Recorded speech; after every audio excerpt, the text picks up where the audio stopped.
Yeah. Well, we're really, going to be unpacking corporate governance and the many facets around it, Steve. Perhaps we can start with that, and you can talk to us about, in a nutshell, what corporate governance is. So it's always been regarded as the rules that boards and shareholders and management run the company by. But I much prefer the definition, which is from King 4, which says it's simply ethical and effective leadership to achieve certain outcomes. And that's the basis. If you don't have ethical and effective leadership, you don't have corporate governance. Yeah, and we'll dive into that ethical aspect of corporate governance in a bit. But Vincia, perhaps you can tell us how corporate governance and corporate law speaks to each other. Okay, so corporate governance really is components of corporate law. So while corporate law is probably wider in the sense that you can deal with issues like mergers and acquisitions and takeovers and all those other aspects of company and corporate law, corporate governance really is, like he said, about leading entities to be successful, basically, or to behave in a certain way in a community. So it's really about leadership.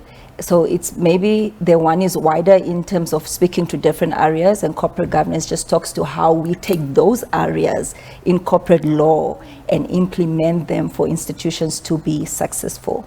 Yeah. Now, the NAM Code is Namibia's guideline to corporate governance. Vincia, tell us a bit about this. Speak to us on that. So, Steve mentioned King 4, and we lean towards King 4 generally, but let me just speak about the NAM Code. It's the Namibia Code of Corporate Governance for Namibia. So it's a code like the King 3. It's actually based on King 3, and he mentioned King 4. So this one is based on King 3 generally, with a small bit of nuances between the two. What it does really is it's just a code of practices, of good governance practices that are implemented voluntarily by companies or organizations that subscribe to it. That's really what the code of corporate governance is. It's aspects of governance, aspects of leadership that companies have to adhere to, that are set out or outlined within a code. Like I said, it's voluntary.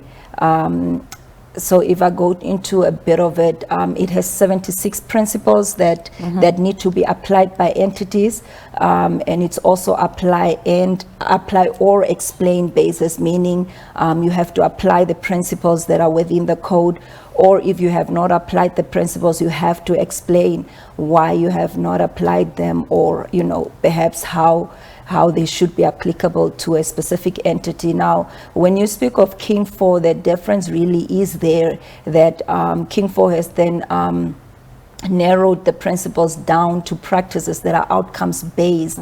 So it's really on outcomes-based governance, in the sense that you're not looking just at ticking boxes of making sure 76 principles are ticked in a box, but you're making sure that there are practices that are carried out in an institute or in an organization, and these practices then have to speak to the contextual nature of that organization, but also there should be outcomes that should be seen from those practices. So that's really what that is about.